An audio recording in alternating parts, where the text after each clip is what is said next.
منهم واتقوا أجر عظيم. محترم اوریدونکو مسلمانانو ورونو،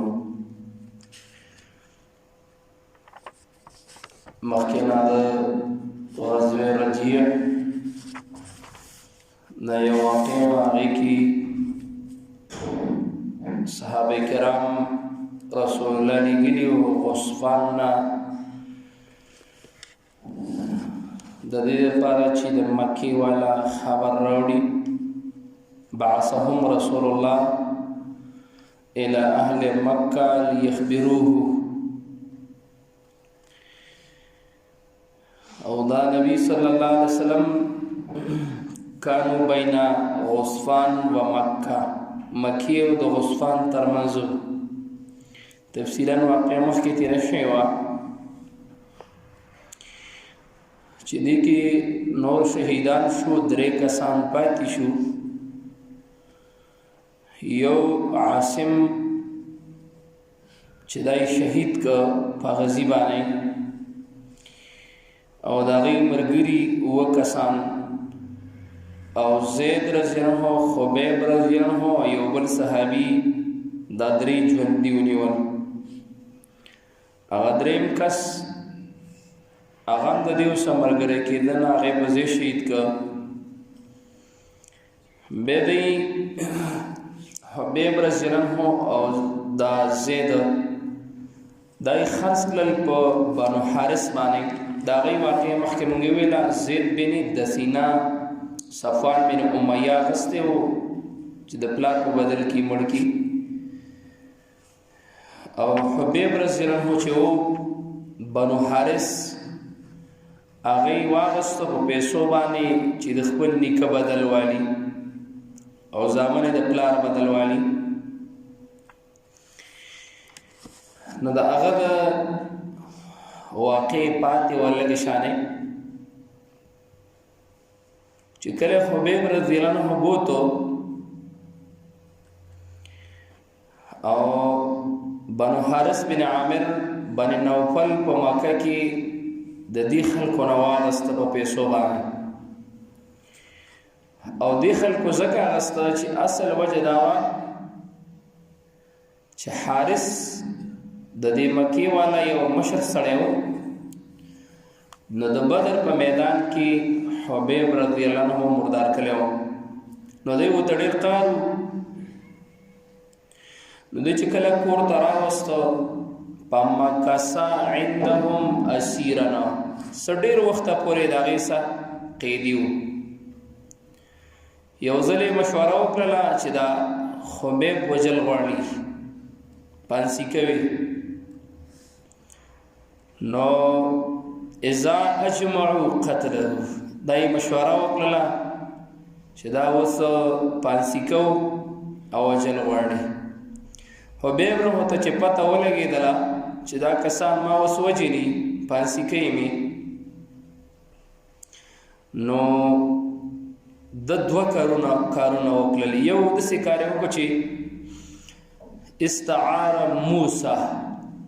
من بعض بنات الحارث لیستحد بها. دی کور کې زنانه ورته ویل استعار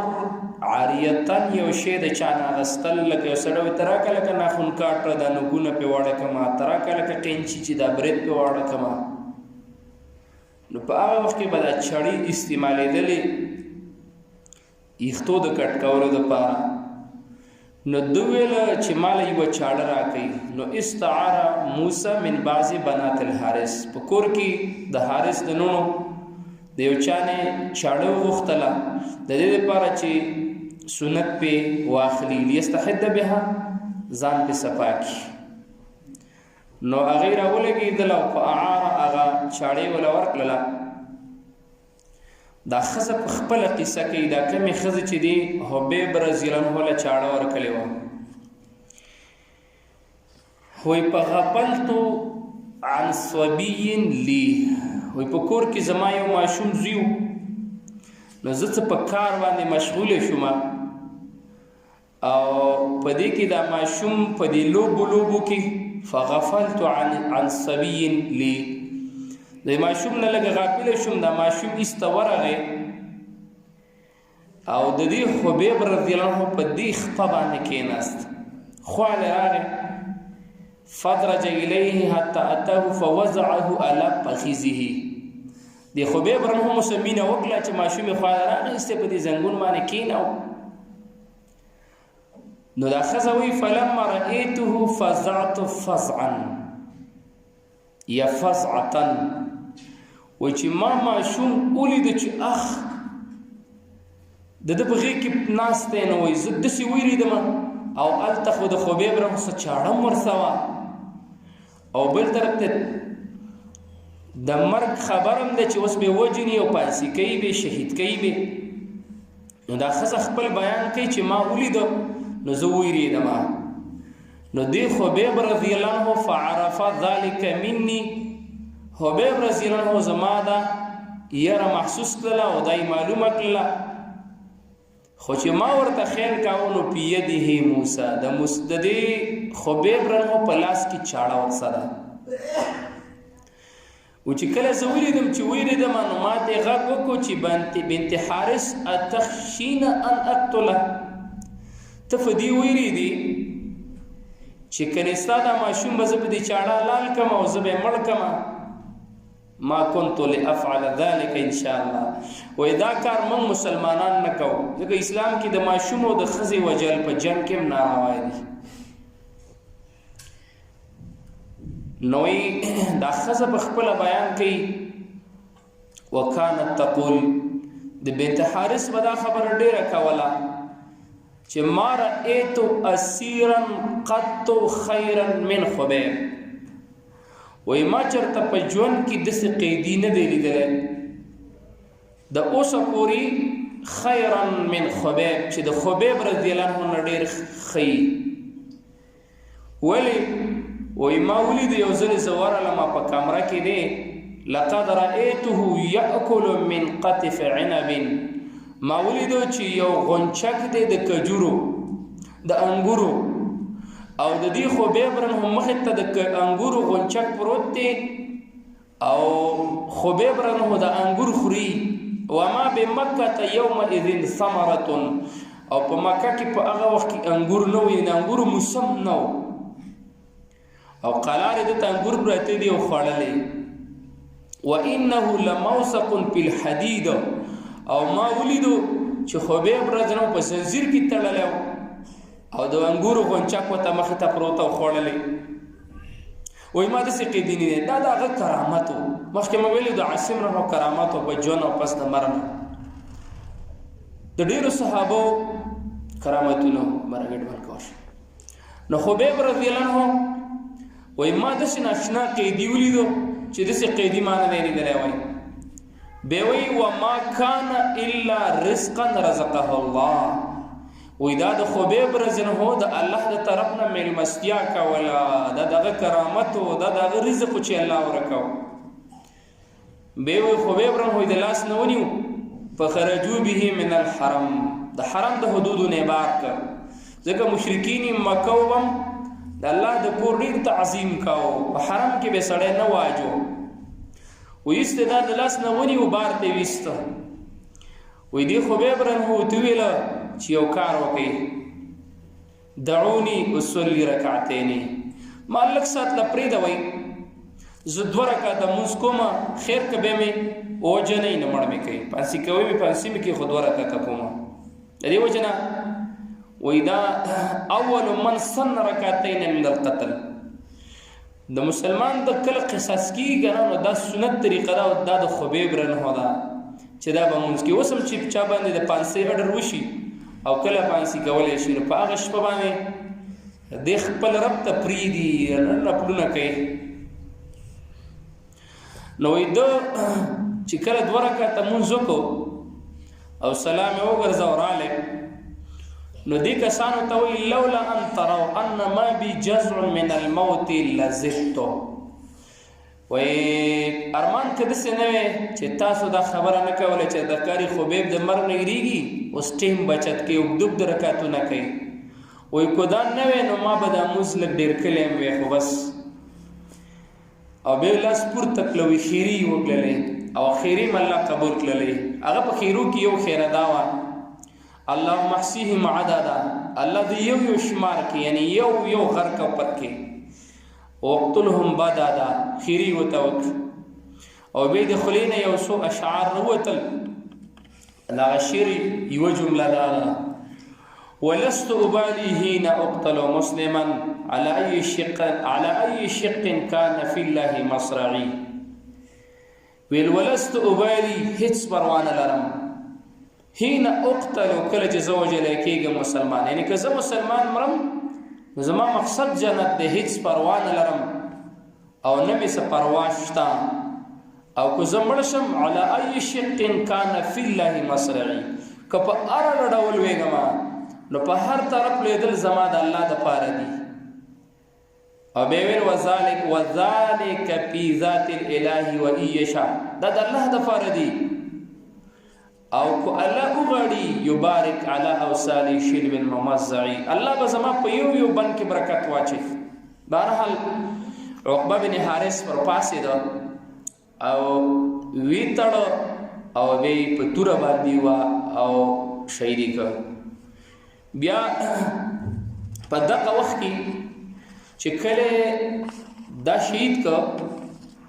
نو په دغه وخت کې رسول الله صلی الله علیه وسلم دی ابو سفیان څه کسان برابر کړل او اعلان یې وکړ چې تاسو لاړ شئ او دا پیغمبر په ناڅاپو کې مړ کړئ دا خفیه طور باندې عمله کوله او دغه ته اصل کې رسول ان شاء الله ذکر کوم ډېر یو عجیبه واقعه ده ناشنا واقعه ده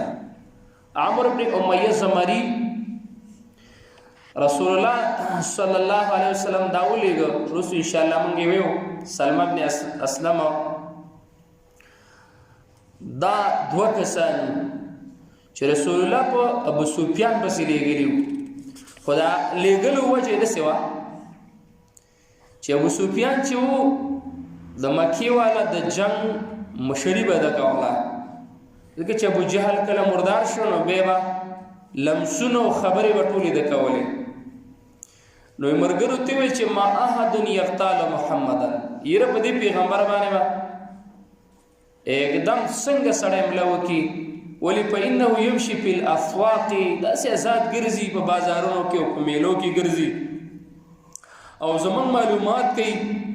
نو دا به څوک داسې وکي نو یو عربي راغی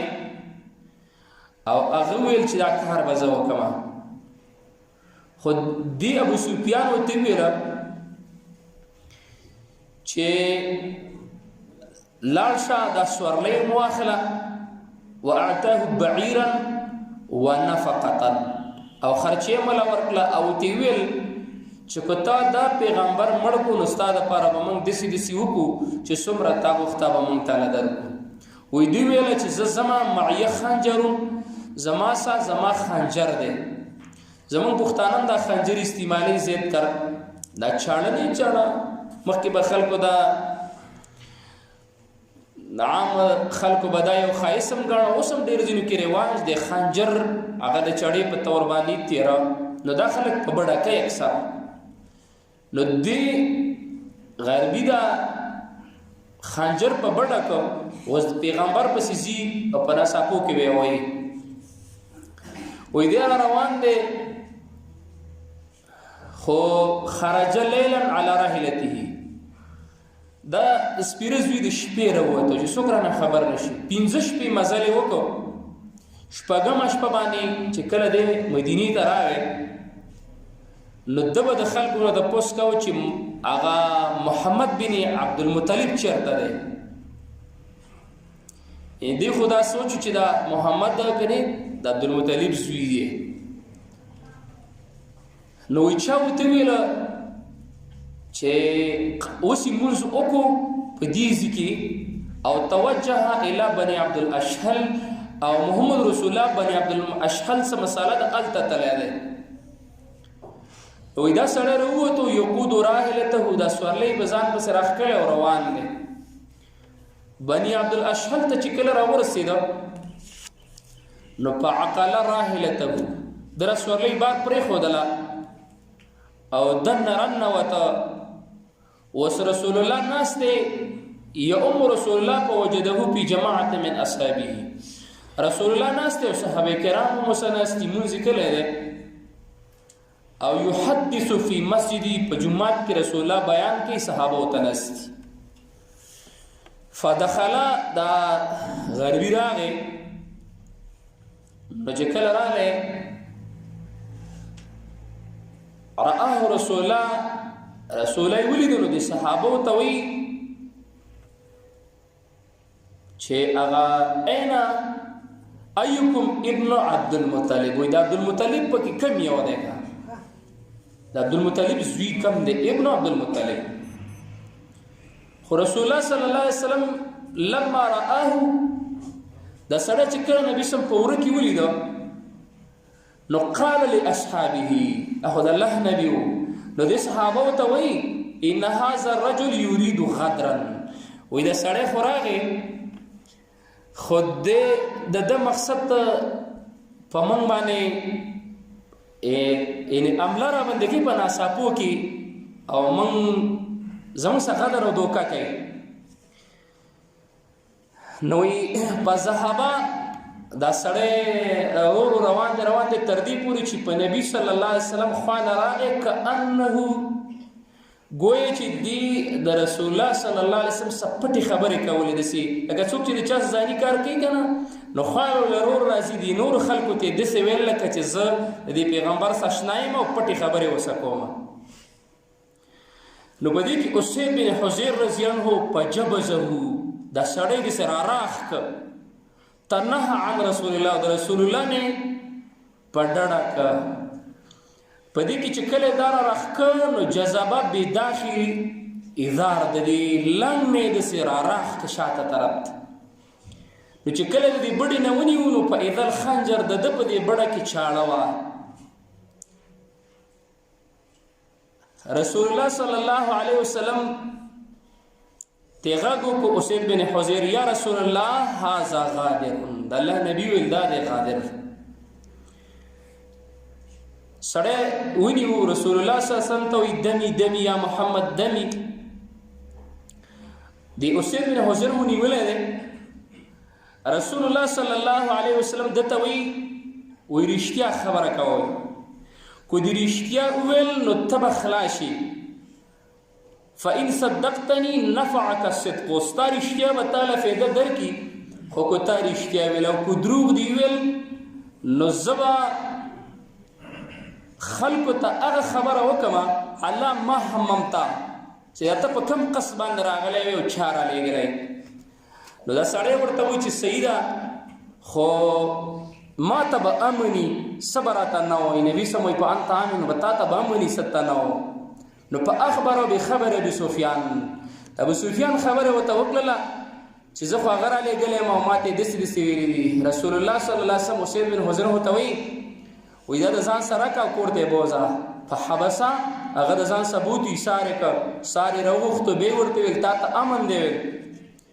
خو کوته یو کار وکي نو تا ته به امن یو پذهب هيڅ شئت چې کم دي ته خوخي التزاول سو ویلته ایمان راوړه هغه ول خا بس است ایمان راوړو او نبی صلی الله علیه وسلم ورته خپل خبره وکړه به هغه خپل وی چې حزب ابي سفيان حزب الشیطان وې زه د ابي سفيان له طرف نم دغه شان راغلی ما د شیطان ډله ده نبی صلی الله علیه وسلم وی پجعل النبي تبسم نبی صلی الله علیه وسلم چې هغه دا خبرې کوي نبی سم مسکه کېده به د نبی سم اجازه وغوښتو استاذان په خرج من عندي واستلاله پته ونه لګیدله چې بیا چرته لاله په دغه وخت کې رسول الله دو صحابه عمرو بن امیہ زمری او سلمان بن اسلم دای مقرر کړل ولتاسو اخرج ازي وزي دوان لال شي او حتى تاتي ابو سفيان بس لال او پناساپو کې د ابو سفیان مړ کړي نو دا عمرو بن امیہ وی چې زه ووتمه خرجت انا وصاحبي حتی اتینا تر دې چې موږ یو علاقه ده یاجوج اغزي ته موږ راورسېدو نو فقیدنا بعیرنا موږ خپل اوښان هلته وتړل. نو دا عمرو بن امیہ زمري وی ما دي قال لي صاحبي ما ته زما دي ملګري ویل چې یا عمره هل لك في ان ناتي مکه ستا خو ښه نه ده چې مکې ته لاړ شو او فنطوف بالبيت اسبوعا یا سبعا چې موږ مکه کې طواف وکړو اووه طواف او نصلي رکعتین یعنې اووه ګردشه وکړو هلته موږ دوه رکعته لمونځ وکړو. وایي ما ورته ویل چې نه مکی والا ما پیژني او مکی والا زه پیژنم وانهم ان رأوني عرفوني کما هغوی ویني نو ما به وپېژني چې لکه دا سړی راغلی دی او دوی به د ده نه هېرېدل ځکه وایي دا په دور جاهلیت کې ډېر نر سړی او سم جنګونه به یې کول دا ځینې سړی هسې جنګي غوندې نو ده به ویل که ما ویني نو دوی به ما وپېژني او زه مکې والا پیژنم خو ځکه ماښام شو نو په دې ماښامي کې به ورشو هغه ویل چې نه وځو نو ایسته پنطلق نه موږ لاړو نو مکې ته چې رالو طواف مو وکړو دوه رکعته لمونځ مو وکړو. نو په دې کې لقیني معاویه بن ابي سفیان فعرفني د ابو سفیان زوی موږ ولیدلو او ویم پیژندلو. وایي دی ستا کور ته لاړی پلار ته یې ویل چې پلاره دغه شان دوه کسان راغلي دي نو وایي هغه خو پیژانده نو مکی والا را خبر کړل وتجمعو او ویلي چې دا حرب عمرو بن امیہ زمري خو جنگ دی او دا بل قسم دی نو دوی په موږ پسې راووتل نو وایي موږ زه او زما دا ملګری غره ته وختلو دې غره ته چې کله وختو نو وایي په دخلتو غار ته ننوتلو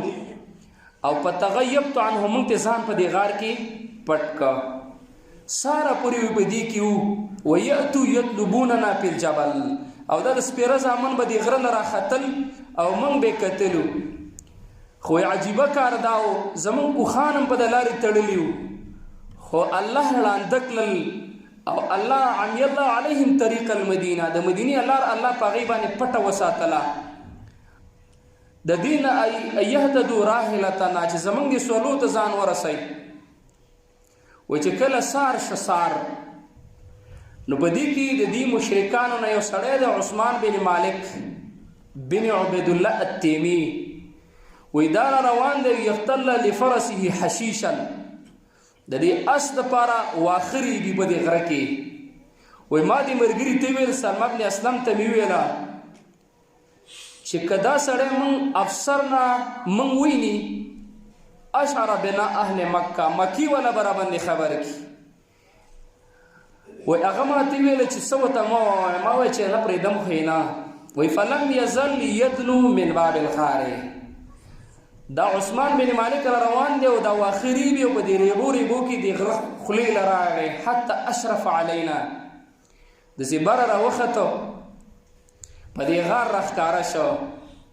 وایي فخرجت الیه زه پسې د دې غار نه راووتم فطعنته طعنة تحت الصدی بخنجري ځکه دې وروسته بیا وایي چې زما خنجرم زما سو زما لیندم زما سو او غشم را سو.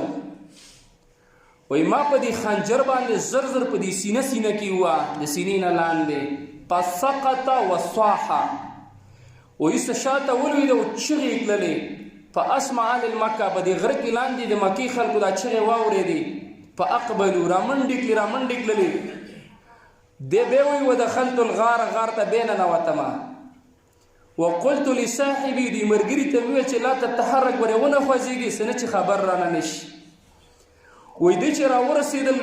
صرف دا تپوس یې ترې وکړو چې من قتلکه چا مړ کړې وایي دومره یې وویل چې عمرو بن امیہ زمري مړ کړمه. وایي دی ابو سفیان ویل چې لقد علمنا انه لم یأتي لخیر وایي تاسو ته ما نه ویلي او موږ ته دا پته وه چې دا د خیر دپاره نه دی راغلی. خو یې دومره وه چې الله داسې وکړه لم یستطیع ان یخبرهم بمکاننا الله دومره طاقت ورنکړ چې مونږ خبر ورکړي چې کني سړو مړ کړم او غار ته ننوت وایي نورې خبرې مو نه کړې سړی مړ شو خو دا زمونږ دپاره الله رب العالمین وایي وشغلوا عن طلبنا بصاحبهم د دوی په دې لټولو کې چې دوی د خپل ملګري په دې مرګ باندې شو او دا یې و چې تا وړوي نو موږ ته الله خلاص کړلو وایي دوی په دې مشغوله شو او زمونږ نه دی لاړل وایي 2 شپې په غزي کې تېرې تللې راوتلو خو نو وایي 2 شپې بعد بیا حتی خرجنا موږ راووتو وایي زما دا ملګری دی ما ته وایي چې هلکه حبیب رضی الله شهید کلی دی او که ستا خوښه لاشي په پلاني ځای کې دی چې موږ ورشو وایي ما ورته ویل چې په کوم ځای کې دی چې په پلاني ځای کې دی وایي بیا مې درته تپوس وکړو فقلت له اين هو چېرته دی وایي چې هو ذاک مسلوب هغه ځای کې دی او خلک متچاپېره ناست دي وایي ما ویل چې امهلني وتنه عني ما له مهلت راکړه او ته زما نه لږ لاړ شه خو یو کار وکړه دا ډېر نر سړی و په ان خشیت شیئا خو په ما باندې چېرته د مرګ اټیک وشو او په ما ته ویلي دي چې زه اوس ګیر شوم نو ته به لاړ شي الی بعیرک فاقعد علیه ستا هغه اوښ ته به ته وخیږي په هغې ته تیار کښېنه او فأتي رسول الله او بیا رسول الله صلی الله علیه وسلم له به لاړ شي فاخبره الخبر هغه له به خبر ورکړي او دعني ما پرېږده چې څه مې وکړه ما به بیا کلي او زه ما ته د مدینې لار معلوم ده زه به درځمه وایي زه لاړمه وایي ما چې کله ورنږدې شوم وجدته فحملت على ظهري په شا مې کو وایي وایي لږ یو 20 قدمه مې لا وړی نه و چې هغه کسان په ما باندې خبر شو وایي په ما پسې راووتل وایي ما په یو لرګی ورګزار کړ او وایي په ما انسه وقعها یعنې صوتها د هغې هغه اواز زمانه اوس هم نه هېرېږي وایي خو په غزي زمانه پاتې شو وایي زه راووتمه حبیب رضی الله عنه او ځینو اثارو کې بیا داسې راځي چې ما هلته په خپو باندې زر مې پټ کړ وایي زه رالمه په لار را روان یم او په دې لاره کې دخلت فی غار ته ننوتمه بیا خو مع قوسي و اسهمي و خنجري زما څخه خپل غشي م راسه دي خنجر م راسه دی او لینده م راسه ده وایي په بینما انا فیه په دې غار کې پروت یم ملاس یم د بني بکر نه د بني دوئل یو کس راغی او اقبل مخامخ را روان دی خو زه نیم لیدلی یسوق غنما و مغزه ګډې بزي ورسه دي او دا را شړي روان دی دې غار ته رننوته فدخل الغار غار ته چې رننوته نو تپوس یې وکړو زه یې ولیدم ویل من الرجل څوک سړی هلکه وایي ما ورته ویل چې زه رجل من بني بکر د بني بکر یو سړی یم وایي ما ورته ویل چې هغه مو ویله چې انا من بني زم د بني بکر سړی یم وایي ډډه یې ووهله او دا یوه خپې په بله باندې واړوله او زما سوچ فکر و چې دا بلا څوک سړی وایي دې ځوان شروع وکړه یتغنه ډمو په ټپو یې ورمنډه کړه شعرونه یې شروع کړل او ویلې په لستو بمسلمین ما دمت حیا دا اشعار یې شروع کړل ما ته پته ولګېده ما وجه زه باندې اوس خوښ شوم فقلت في نفسي وبدې زه کې مې ویل چې والله اني لارجو ان اقتلک وایي زما د قسمې زړه مې غواړي چې د مردار کړم وایي وی فلما نام وی دی چې کله وده شو نو په قمت لی پسې پرپاڅېدم فقتلته شر قتلة قتلتها احدا قط وی داسې مې مردار که داسې مې ووهو چې ما چېرته هېڅوک کافر په والو کې داسې نه دی والی ځکه چې دغه ډېرې ورانې خبرې وکړي په شعارو کې د اسلام بس وی زه بیا راووتمه او په لار باندې را روان یم خبره بیا اوږده ده د رسول الله صلی الله علیه وسلم ته د رسېدلو پورې صحابه کرامو رضی الله عنهم اجمعین ان شاء الله دا به آینده جمعه صحابه کرامو رضی الله عنهم اجمعین دا ژوند